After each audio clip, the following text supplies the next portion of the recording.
Oke teman-teman, assalamualaikum warahmatullahi wabarakatuh. Di kesempatan ini saya mau bahas satu aplikasi ya buatan kita sendiri di sini Ranshop. Aplikasi buat grocery ini sama dengan aplikasi toko biasa sebetulnya. Cuman bedanya di data barangnya ini kita lihat ke data barang dulu sebentar ya.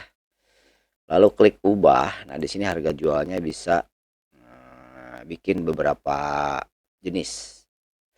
Jadi harga jualnya kalian bisa setting untuk harga retail atau harga eceran gitu. Lalu di sini ada harga grosir atau warung dan ada harga partai. Ini biasanya harga online atau harga sales gitu. Yang partai ini ya.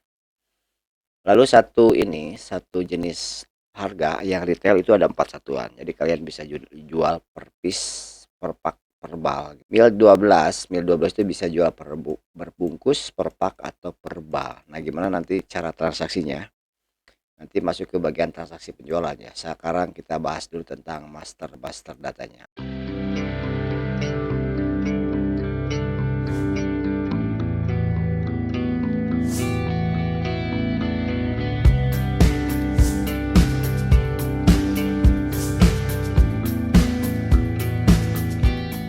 Oke, kita kembali ke menu utama. Ini menu utama kayak gini. Di bagian ini kalian bisa klik kanan juga nih di desktop ini ya. Klik kanan bisa ganti-ganti warna. Oke, lalu masuk ke menu utama. Di sini saya mau bahas part per part. Jadi nanti videonya mungkin akan dibagi jadi beberapa part. Oke, kita langsung masuk ke bagian yang pertama. Di sini ada master data, di mana master data ini. Jadi data master yang harus teman-teman isi terlebih dahulu sebelum memulai menggunakan aplikasi ini, begitu ya. Jadi mungkin untuk mengelola data master ini cukup waktu seminggu 2 minggu gitu ya. Kalau teman-teman belum punya data sebelumnya. Tapi kalau udah punya, misalkan di Excel gitu nih untuk data barang, teman-teman bisa kita bantu untuk import gitu. Jadi tidak usah di entry satu-satu.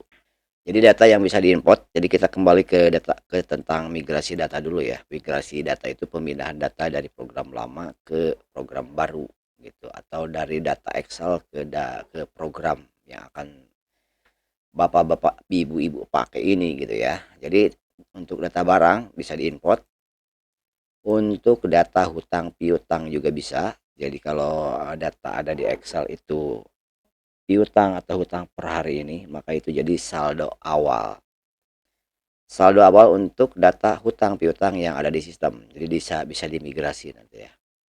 Untuk kas, untuk giro, untuk biaya-biaya dan lain-lain bisa dimigrasi. Kecuali kalau biaya mungkin dari nol ya. Karena hitungannya kan kalau biaya habis per bulan tuh habis, tidak nyambung. Lalu untuk data barang juga sama. Selain data barangnya yang bisa kita import, nanti untuk isi stok akhir nih ya. Di sini ada stok ya. Dari sistem lama itu akan jadi stok awal di sistem baru ini. Lalu yang bisa diimport itu data customer, supplier, sales, udah segitu ya.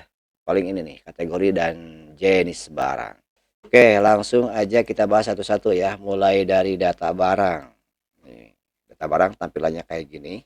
Jadi kalau mau lihat stok, teman-teman bisa masuk ke data barang ini. Ada dua ya menu buat ngeliat stok tuh. Yang pertama di data barang, yang kedua teman-teman bisa lihat di sini di laporan stok barang. Nah, bedanya kalau yang data barang ini stoknya adalah last stock. Jadi stok sampai per detik ini gitu nih, yang ini nih ya. Per hari ini tuh segini stok. Jadi ini stok piece, yang ini stok konversi. Karena tadi stoknya di sini hitungannya bisa multi satuan. Jadi 60 itu bisa dikonversi itu berapa pak gitu. Asal teman-teman udah betul settingnya tadi di harga barangnya, maka di sini konversinya juga akan ngikutin. Oke, jadi stok di data barang ini stok terakhir per hari ini.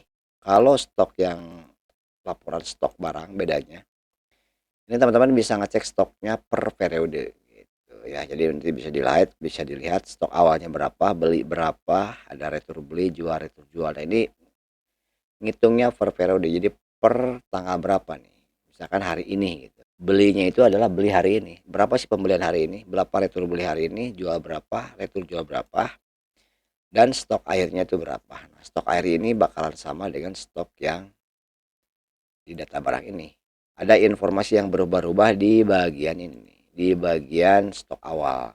Jadi stok awalnya nanti berubah-ubah tergantung tanggal periode. Jadi kalau sekarang lihat tanggal 1 bulan 11, maka stok awal itu adalah stok sebelum tanggal 1 gitu. Jadi tanggal 31 Oktober. Nah, gitu bedanya ya. Laporan stok barang ini dengan yang laporan ini gitu. Oke. Oke, kembali ke data barang lagi nih. Jadi neranginnya saya bolak-balik ke sana ke sini biar nyambung ya. Oke, data barang seperti ini tampilannya, di mana di bagian atas ini adalah apa ini? Fungsi-fungsi untuk memfilter data lah. Pertama kalian bisa cari data barang di sini, cari barang. Apa yang diketik di sini? Yang diketik di sini adalah ada dua pilihan, bisa kode nih, bisa nama gitu. Jadi kalau di terpilihnya kode barang, maka di sini inputnya adalah kodenya gitu. Ini yang tampil mendekati guys. Coba coba misalkan A, susah juga ya, ini kodenya hampir sama, beda terakhirnya aja. Misalkan 24 aja lah, di enter. Maka di sini dia akan mencari kode barang yang ada kata 24-nya gitu. Tuh, jadi banyak ya, yang ada 24 semuanya keluar. Baik di tengah, di pinggir, kiri kanan atau di awal. Nih, 24. Nah, sekarang lebih spesifik misalkan 1224. Enter. Jadi by enter ya. Kalau dulu ini sempat saya bikin onceng. Onceng itu ketika diketik langsung nyari. Tapi ketika datanya banyak itu ada lag-lagan. Jadi lebih baik satu ketik dulu 26 lalu di enter. Itu untuk pencarian ya. Jadi nyarinya berdasarkan apa yang terpilih di order by ini. Kalau misalkan terpilihnya nama barang nih, maka yang dicari di sini nama barang gitu. Jadi misalkan meal, enter. Nama barang yang ada kata meal-nya dia keluar. Jadi yang mendekati ya pencariannya. Lebih spesifik lagi misalkan meal 12 enter man. Itu untuk ini nih, kotak cari ya. Lalu berikutnya di sini ada ini namanya, kalau yang begini namanya combo box ya atau filter. Di sini setiap pilihan ini ada all-nya. Tuh, ada all ya. Jadi all itu artinya tampilkan semuanya supaya misalkan anak sakti. Jadi yang muncul adalah data miliknya si supplier ini. Lalu berikutnya di filter lagi misalkan yang ada stok doang nih. Supplier ini yang ada stoknya cuman satu gitu. Ini ya. Oke. Aman lah, ngerti ya, ini mah gampang. Ini yang kalau dipilih ada stok all ya, berarti ini semua barang yang ada stoknya semua tuh warnanya biru. Kenapa biru? Nah, sesuai keterangan di bawah guys, lihat. Ada merah, ada hijau, biru, hitam, sama kuning. Kalau habis stoknya dia merah nih, tulisannya bakal jadi merah. Jadi ada warningnya. Lalu ada hijau, hijau itu adalah stok lebih kecil minimum stok. Jadi harus order lagi ke supplier kalau ada warna hijau. Lalu ada biru, biru itu stoknya maksimal stok. PKM, PKM itu maksimal stok. Kalau M, PKM minimal stok. Sama yang lain juga nih, ini kenapa biru? Karena stoknya di atas maksimal stok. Kalau ada yang hitam nanti normal. Normal itu artinya stoknya ada di atas minimum dan di bawah maksimum. Itu normal. Jadi warna kuning itu adalah di mana harga jual lebih kecil harga beli. Lalu untuk filter berdasarkan kategori juga sama, teman-teman tinggal pilih aja begini, bumbu aja nanti yang muncul kelontongan, maka di sini muncul kelontongan semua gitu. Untuk ada berapa ini jumlahnya, teman-teman bisa cek di ke bawahin nih. Jadi 228. Atau bisa juga ngelihat ini, ada record nih, bagian bawah kelihatan tidak? 217 off 228, berarti ada 228 baris. Ini suppliernya Arta, ada 35. Terus mau cari lagi lebih lebih spesifik lagi. Barang yang milik Arta, misalkan yang batu gitu ya. Berarti ini batu suppliernya adalah Arta. Jadi filternya bisa lebih lebih detail lagi, tergantung teman-teman pilihnya apa di sini ya. Kalau all berarti semuanya, tidak ada filter. Lalu di sini ada filter hari PO. Nah, ini maksudnya ini all kan lagi ya. All. Ini hari PO itu hari hari belanja gitu. Jadi ada beberapa produk yang bisa teman-teman setting, misalkan produk ini segini. Dia belanjanya tiap hari Rabu gitu misalkan. Jadi cara rubahnya teman-teman tinggal ubah nih. Di sini ada namanya hari hari hari PO. Nih, hari PO-nya misalkan Senin, jadi artinya barang ini tuh belanjanya di setiap hari Senin. Simpan. Jadi kalau sudah diedit kayak gitu di setting tadi hari Senin berarti bakal muncul barang yang hari Senin aja. Tuh, cuman satu ya.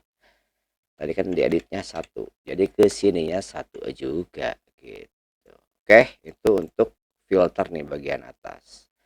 Lalu untuk bagian bawah ini namanya grid ya, tabel.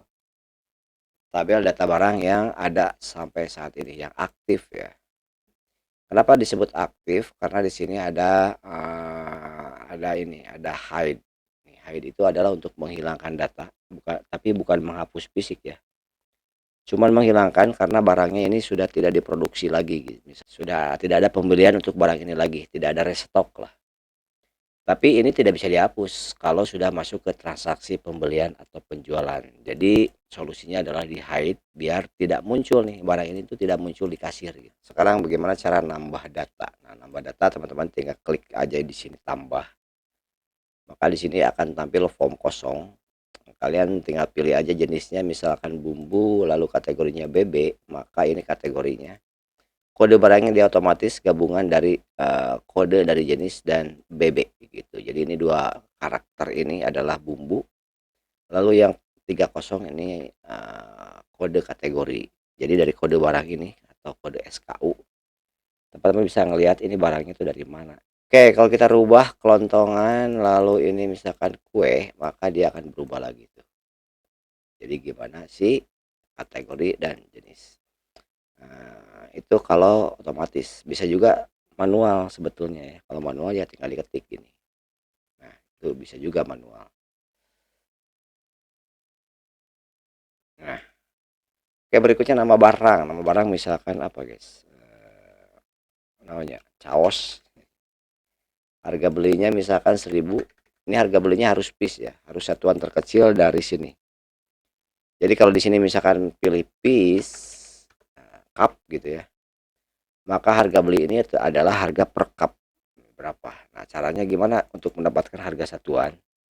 Jadi ketika kalian beli bal-balan atau pak-pakan tinggal dibagi aja. Itu satu pak itu berapa. Lalu harga belinya adalah harga pak dibagi item per paknya ada berapa biji. Di sini masukin satuan terkecilnya, per piece-nya. Nah, kalau nggak ada satuannya teman-teman bisa bikin sendiri nih. Sini. Jadi klik tombol ini, titik-titik, lalu tinggal ditambah. Misalkan PCS. Nah, close, nanti di sini muncul PCS tuh. Oke, harga piece-nya minimal beli tidak ada, misalkan barcode-nya berapa, lalu di sini harga belinya segini. Nah, harga jualnya misalkan mau naik 5%, tinggal masukin aja 5%, 5, dia otomatis jadi 1050. Lalu harga kedua misalkan bungkus pak gitu. Satu pak itu isinya berapa piece gitu. Satu pak isinya misalkan 10. Lalu di sini harga belinya teman-teman bisa di barcode, barcode untuk dus ya. Untuk pak. Nanti karena produk yang sama tapi beda kemasan, beda barcode. Fungsinya untuk mempermudah nanti. Jadi ketika di-scan barcode-nya barcode ini misalkan yang kedua pak, maka otomatis nanti harga yang nempel di penjualan adalah harga ini. Harga penjualan pak. Itu untuk harga, misalkan barcode-nya berapa ini? Ngarang aja lah ya. Lalu harga jualnya misalkan karena ini sepak 10 berarti 10500 gitu ya. Nih tinggal dikali aja. Berikutnya ada bal misalkan bal. Bal itu isinya adalah 10 pak. Nah, sepak ada 10 piece. Berarti berapa? Bal. Bal berarti 100 ya. Jadi dikonversi tetap ke satuan terkecil ke piece. Jadi kalau 10 bal, kalau misalkan satu bal ada 10 pak, dan satu pak ada 10, berarti tinggal dikali-kali aja. Jadi kalau satu bal ada pak, satu pak tuh ada 10 pak untuk satu bal, di mana paknya ini adalah 10 piece. Jadi tinggal dikali, otomatis jadi 100 ya. Lalu di sini barcode-nya sama, kalian tinggal scan yang balnya. Berikutnya masuk ke harga nih. Untuk membuat harga jual teman-teman bisa pakai persen kayak gini, bisa juga pakai pakai rupiah langsung. Nah, kalau pakai rupiah biar tidak ngitung otomatis ini harus dikasih nol, lalu ini naik ubah gitu, misalkan jadi 1.100 gitu ya. Tuh. Oke, ini isi misalkan 5%, lalu masuk ke bagian suppliernya misalkan 2 tang, lokasinya toko, defaultnya A default, bla bla bla, beli CD sendiri, lalu kata umum dan lain lah, ini nyusul ya. Oke, setelah itu lalu simpan. Oke, segitu dulu ya untuk data barang, nanti dilanjutkan guys. Lanjutkan agak siang lah atau sore setelah Jumatan. Oke, teman-teman yang di YouTube, terima kasih, jangan lupa di follow, di subrek. Nanti live-nya kita seringnya di YouTube lah, karena TikTok sudah mati, nanti nunggu tanggal 4 baru nyala lagi. Jadi live-nya bisa di YouTube atau di Facebook. Oke, begitu, terima kasih teman-teman. Di sini ada Kakang Bungsu, ada Ramdan, like like official dan lain-lain. Terima kasih. Assalamualaikum warahmatullahi wabarakatuh.